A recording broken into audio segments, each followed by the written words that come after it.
Good day. My name is Eva Tete, studying MSc Strategic Marketing IDL Accra at Kwame Nkrumah University of Science and Technology KNUST with a student ID 222711521, course title Global Marketing.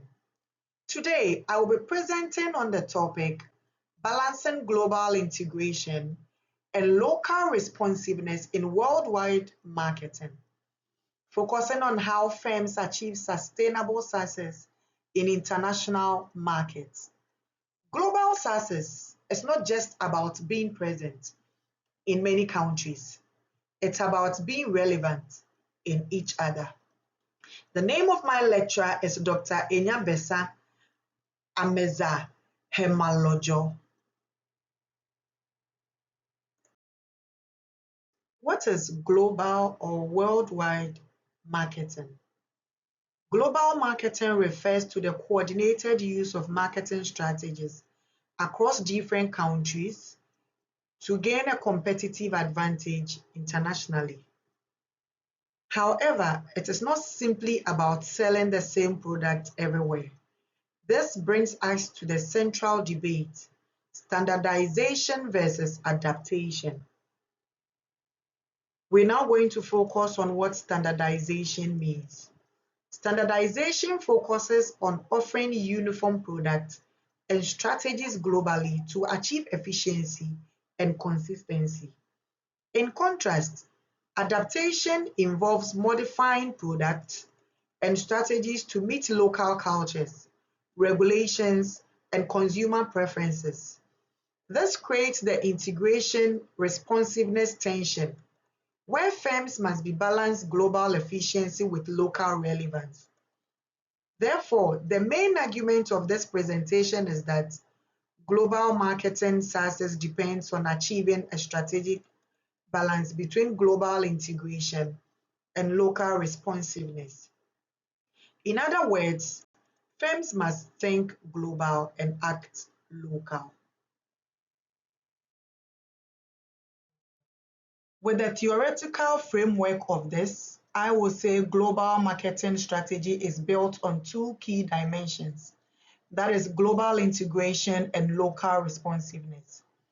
Global integration focuses on efficiency, economies of scale, and consistent branding across markets, helping firms reduce costs and compete globally. Local responsiveness, on the other hand, ensures that firms adapt to cultural differences, regulations, and consumer needs, improving relevance and customer satisfaction.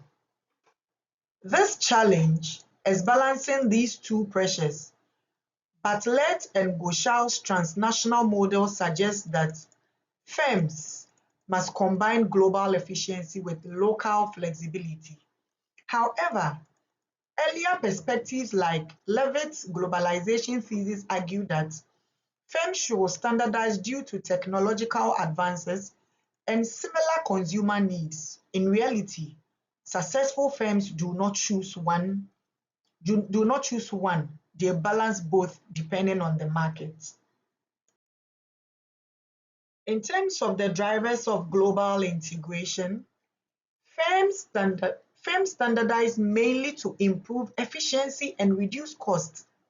Economies of scale allow companies to spread production and research costs, lowering unit cost. A consistent global brands build recognitions and trust across markets. In terms of technology, technology also enables firms to deliver uniform products and messages globally, while competitive pressure pushes firms to improve efficiency. For example, Apple standardizes its iPhone design globally to reduce complexity, while Coca-Cola remains a consistent global brand identity. Overall, standardization enhances cost, efficiency, and global competitiveness. In terms of the drivers of local responsiveness, Despite the benefits of standardization, firms must adapt to succeed in local markets. Cultural and religious differences require products to align with local values. Legal and regulatory requirements also vary across countries. In addition, consumer preferences differ in terms of taste, income, and behavior. For example, McDonald's adapts its menu to suit local cultures, while automotive firms adjust vehicles to meet local safety and emission standards. Adaptation is essential because it directly affects market acceptance. For the impact on operational decisions, the integration responsiveness balance directly influence how firms operate. In product development, firms use global platforms but incorporate local features. For example, Honda's HR-V production in Ghana combines cost efficiency with local relevance. In marketing communications, firms standardize core messages but adapt execution to suit local cultures. Pricing strategies also reflect this balance. While global pricing frameworks exist, firms must adjust to local affordability and market conditions. As seen in Ghana's cocoa sector, Finally, distribution combines global efficiency with local execution. Firms centralize logistics but rely on local partnership, such as Mazume's approach. This shows that strategy only creates value when it is effectively implemented at the local level. The consequences of strategic failure. Failing to balance integration and responsiveness has serious consequences. Strategically, firms may lose competitive advantage if they ignore local needs or become too inefficient through over-adaptation. Financially, this leads to declining market share, wasted resources, and poor returns on investment. From a brand perspective, over-localization can dilute brand identity, while lack of cultural sensitivity can lead to consumer backlash. For example, global campaigns that ignore cultural differences may be rejected, while excessive localization increases costs. Without strengthening the brand overall, failing to strike this balance can undermine the entire global strategy. The synthesis and managerial implications of this. This analysis shows that a one-size-fits-all strategy does not work in global markets.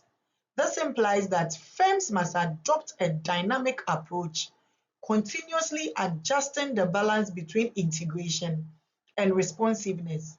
From a managerial perspective, leaders must decide where to standardize for efficiency and where to adapt for relevance. Ultimately, competitive advantage comes from managing this balance effectively.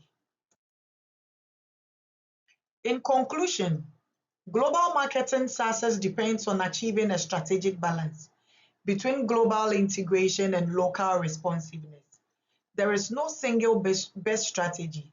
Firms must adapt their approach based on industry, market, and functional needs. This balance shapes all major decisions from product development to distribution and is critical for long-term success. Failure to achieve this balance leads to strategic, financial, and reputational risk. Therefore, firms must continuously align global opportunities with local realities. Ultimately, in global marketing, success does not come from choosing between global integration and local responsiveness, but from mastering the balance between the two. Thank you.